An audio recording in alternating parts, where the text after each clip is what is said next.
ओम श्री गुरुवे नमः। भाइयों और बहनों सभी को प्रणाम। पिछले वीडियो में आपने सुना कि भगवान केवल भाव के भूखे हैं।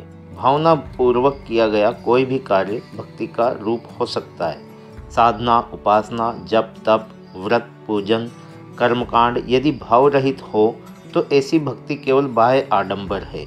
भक्ति का सच्चा स्वरूप तो केवल अपनेपन का विस्तार ही है। प्रेम का विस्तार, दूसरों की सहायता, दूसरों को देने का भाव, घर परिवार से ऊपर उठकर संपूर्ण समाज के लिए स्वयं कष्ट सहकर कार्य करना ही भक्ति का सच्चा स्वरूप है। प्रत्येक व्यक्ति के पास देने के लिए समय है, श्रम शक्ति है, विचार शक्ति है। वह चाहे तो इन्हीं शक्तियों के द्वारा समाज का कल्याण कर सकता है। लोक कल्याण के भाव से किया गया प्रत्येक कार्य भक्ति है और मैं से ऊपर उठकर प्रेम का विस्तार ही भक्ति का सच्चा स्वरूप है। आइए इसी क्रम को आगे बढ़ाते हैं। भक्ति के वास्तविक स्वरूप का महत्व बताते हुए महाप्राज्ञ पिप्लाद कहते हैं कि हे मनीषियों, भक्ति केवल कर्मकांड नहीं है। देवता को नैवेद्य चढ़ाना, रोली चावल से तिलक करना, ये सब बाहरी आडंबर हैं। इससे कभी कभी अहंकार का भाव जागता है। हमने भगवान की पूजा में इतना खर्च कर दिया। बिना श्रद्धा विश्वास के इन सब से भगवान को प्रसन्न नहीं कर सकते। भक्ति मन की उदारता का नाम है। भगवान तो भाव के भूखे हैं। एक प्रसिद्ध ज्ञानी नगर के शांत कोने में रहते थे और जब लेखन से समय बचता तो वे अपनी फूस की झोंपड़ी में बाहर बैठकर एक तारा बजाया करते थे। एक धनिक उनकी ख्याति सुनकर अपने रथ पर चढ़कर उनसे मिलने आया। रास्ता इतना सकरा था कि उसे उतरकर पैदल जाना पड़ा। संत अतिथि का स्वागत करने द्वार तक आए। फटे वस्त्र, पत्तों की टोपी, फिर भी चेहरे पर एक दिव्य शांति व प्रफुल्लता। देखते ही धनिक ने कहा, ओहो संत, आप इतने दुखी, दरिद्र और संकटग्रस्त। संत मुस्कुराए और बोले, मैंने सुना है धन के अभाव में मनुष्य गरीब भर रहता है। दुखी वे रहते हैं जो अज्ञानग्रस्त हैं। बताओ मैं गरीब अच्छा या दुखी? धनिक सिट पिटाए से चुप खड़े रह गए। संतों के पास देनों को अपार आत्मिक संपदा है। वे किसी से धन संपदा नहीं चाहते, पर इच्छुकों को, पात्रों को बांटते रहने में सदैव प्रसन्नता का अनुभव करते हैं। जो याचक है वह सच्चा भक्त नहीं। भक्त जब भी मांगता है सीधे ईश्वर से, पर अपने लिए नहीं, मानव मात्र के लिए, विश्व वसुधा के लिए। आदर्शनिष्ठ, उदार मना स्वयं दीनहीन परिस्थितियों में रहकर भी अपना कर्तव्य धर्म पूरा करते हैं। जब प्रभु को कोई निष्कपट भाव से पुकारता है तो वे नंगे पांव आकर द्रौपदी का चीर बढ़ाते हैं, गज की रक्षा करते हैं। सुदामा के 3 मुट्ठी चावल के बदले 3 लोग दे डालते हैं। बस प्रभु की छवि को जो एक बार देख लेता है वह उन्हीं का हो जाता है।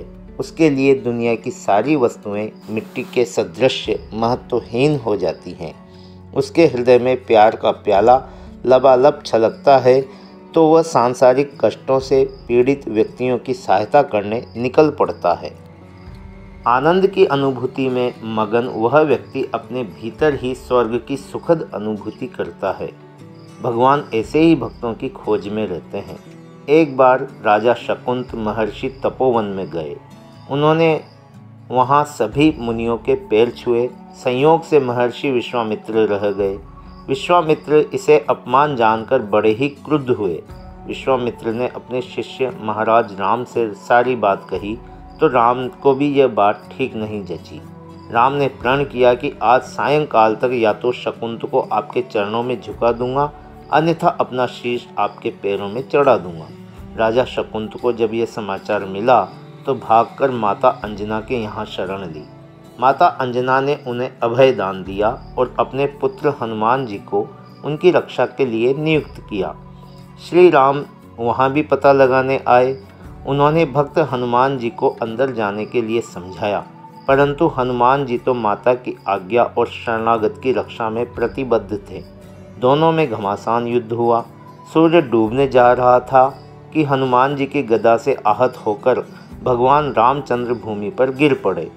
महावीर के पौरुष बल की सराहना करते हुए रामचंद्र जी ने अपनी हार मान ली हनुमान जी तत्काल ही उनके चरणों में गिर पड़े और अपनी धर्म रक्षा की व्यवस्था बताते हुए क्षमा याचना करने लगे। तुरंत ही उन्होंने शकुंत को भी बुलाया और उनके चरणों में झुकाकर उसे धन्य किया। इतने में ही विश्वामित्र जी भी आ पहुँचे। सबने उनको प्रणाम किया तथा शकुंत ने अपराध के लिए क्षमा याचना की।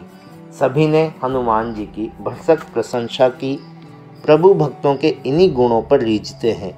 मनुष्य के इतने आत्मविस्तार से अद्भुत चमत्कार होते हैं। अहंकार और भक्ति भावना दोनों साथ साथ नहीं रह सकते, अतः भक्तजन सादा जीवन ही अपनाते हैं।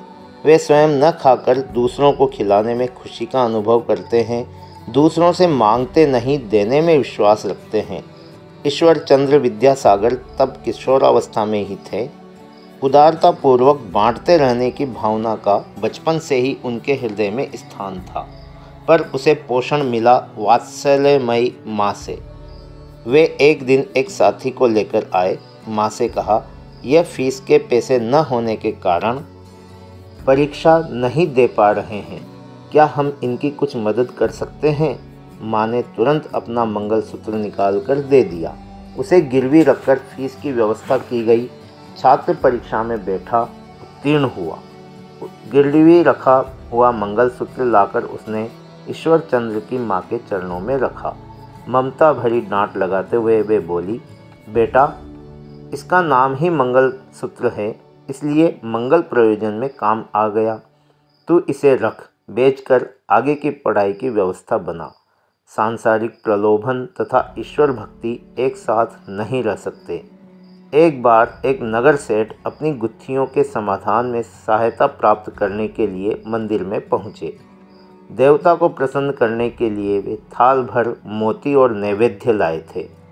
झरोके में से झांककर सेठ ने देखा तो एक फटे कपड़े वाला अस्थि पंजर जैसा कोई गरीब व्यक्ति था, पर वह कृतज्ञता तथा प्रसन्नता भरे अश्रु बिंदु देवता के चरणों पर चढ़ाता हुआ प्रार्थना कर रहा था कि आप धन्य हैं, आपका वरदान है कि मैं सुख की नींद सोता हूँ और मुझसे कोई ईर्ष्या नहीं करता।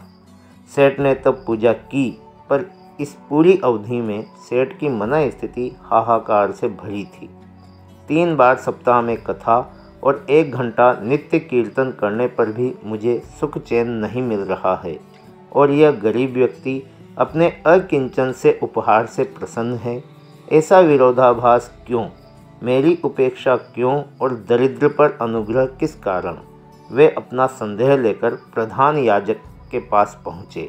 याजक ने तीसरे दिन देवता से पूछकर समाधान बताने को कहा। उन्होंने तीसरे दिन सेठ को बताया, आपने मात्र भाववेश को ईश्वर की उपासना माना, देवता को आपके वैभव से कोई लेना देना नहीं।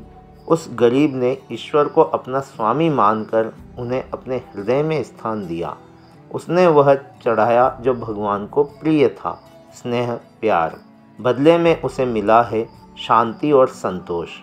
आप भी वही चढ़ाइए, वैभव से भगवान को मत रिझाइए। जैसे वसंत ऋतु आने पर जमीन में गड़ा बीज अंकुरित होकर पल्लवित पुष्पित होता है, जैसे गायक का स्पर्श पाकर वीणा झंकृत हो जाती है, उसी प्रकार सद्गुरु की कृपा दृष्टि जब मानव पर हो जाती है, उसका जीवन धन्य हो जाता है। वह स्वार्थ छोड़कर दीन दुखियों में ही भगवान का दर्शन करता है। भक्ति का सही स्वरूप बहुत कम लोग जानते हैं। तीर्थ यात्रा, नदी स्नान का पुण्य किस कारण है, ये जाने बिना इन उपचारों में धन तो खर्च करते हैं, पर शिक्षा प्रेरणा का ज्ञान न होने से वह लाभ नहीं मिलता जो बिना जाए ही घर बैठे भी मिल सकता था। एक गांव में एक बुढ़िया रहती थी। उसने तीर्थ यात्रा के लिए कुछ पैसे जमा कर रखे थे। जब जाने का समय आया तो पता चला पड़ोस के परिवार में धन अभाव के कारण उसके एक पुत्र की चिकित्सा नहीं हो पा रही है। वह मरणासन्न स्थिति में है। बुढ़िया गई, वह उन्हें ज़रूरतमंद समझकर सारी संचित पूंजी दे आई। बच्चा बच गया, वह स्वास्थ्य लाभ करने लगा। बुढ़िया ने धीरे धीरे और धन एकत्र किया। तीर्थ यात्रा की फिर से तैयारियां पूरी की, पर जब चलने को ही थी तब एक अकाल पीड़ित परिवार सामने आकर खड़ा हुआ। उसने अपना सारा धन उसे दे दिया। वह स्वयं फिर चक्की चलाकर आजीविका उपार्जन करने लगी। इसी में बुढ़िया को ऐसा सुख संतोष मिल रहा था जो तीर्थ जाने से भी नहीं मिला। अगले दिन एक संत वहाँ आए। उन्होंने कहा, माँ, भगवान ने तुम्हारे इन 2 पुण्यों को तीर्थ यात्रा से भी अधिक महत्व दिया है। अब तुम्हें कहीं जाने की आवश्यकता नहीं। तो श्रद्धालु भाइयों और बहनों, परमार्थ ही सच्चा तीर्थ स्थान है। एक वृद्धा ने तीर्थ यात्रा पर जाने के लिए कुछ धन इकट्ठा किया। वह जाने वाली ही थी कि उसने सुना कि उसके पड़ोस में कोई स्त्री अपनी सौतेली बेटी को किसी वृद्ध के हाथों बेच रही है। उसने कुछ सोचा और वह अपना संचित धन उस स्त्री को देकर उसकी लड़की की शादी अपने बेटे से करवा दी। बिना यात्रा किए ही उसे जिस पुण्य की प्राप्ति हुई वह शायद तीर्थ यात्रा से भी न होता। लोक सेवी सच्चे भक्त को कैसा होना चाहिए, इसका सशक्त उदाहरण श्री कृष्ण के चरित्र में देखने को मिलता है। उन्होंने राजसूय यज्ञ में पत्तल उठाने का कार्य किया। अतः हे साधकों, ईश्वर प्राप्ति का रास्ता भक्ति समर्पण ही है। यही मानव को महामानव बनाती है तथा काम, क्रोध, लोभ, मोह, अहंकार से छुड़ाकर ईश्वर तुल्य बना देती है। एक पतिव्रता के घर के सामने ही एक वेश्या रहती थी। पतिव्रता उसकी चेष्टाओं को लुक छिप कर देखा करती थी और समय समय पर उसकी भरपेट निंदा करती। वेश्या देखती कि कुरूप, गुणहीन, अस्वस्थ और निर्धन पति की भी पतिव्रता एकाग्र भाव से कैसे सेवा करती है, तो उसका मन श्रद्धा से गदगद हो जाता। उसे वह साक्षात देवी मानती और जब भी अवसर मिलता उसकी भरपूर प्रशंसा करती। कुछ दिन पश्चात मृत्यु का समय आया। पतिव्रता की आत्मा स्वर्ग गई। संयोगवश दूसरे ही दिन वेश्या भी मर गई और उसकी आत्मा भी वहीं जा पहुंची। पतिव्रता को निम्न श्रेणी का स्वर्ग मिला और वेश्या को ऊंचे स्वर्ग में ले जाने की आज्ञा हुई।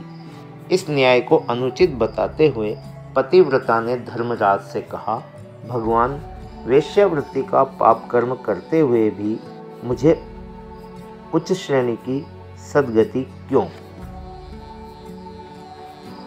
अपनी बात समझाते हुए धर्मराज ने कहा, वेश्या ने परिस्थितियों की विवशता में वह व्यवसाय तो अपनाया पर अपने पाप के लिए सदा दुखी रही। तुम्हारे सत्कर्म को देखकर श्रद्धा से उसका मन भरा रहा और वैसी ही स्वयं बनने की प्रार्थना भगवान से करती रही, इसलिए उसे उच्च कोटि का स्वर्ग मिला। शरीर से मन बड़ा है और तुम्हारा मन उसकी चेष्टाओं को देखकर निंदा करने में लगा रहा। क्रिया से भावना श्रेष्ठ है। स्वर्ग की संहिता के अनुसार मन के भी पुण्य पापों की गणना की जाती है और उसी आधार पर फल का निर्धारण होता है। भाइयों और बहनों, आज का स्वाध्याय अब यहीं समाप्त करते हैं। आशा है आपने इसे ध्यानपूर्वक सुना होगा और आपका सहयोग हमें लगातार मिलता रहेगा। आपका बहुत बहुत धन्यवाद।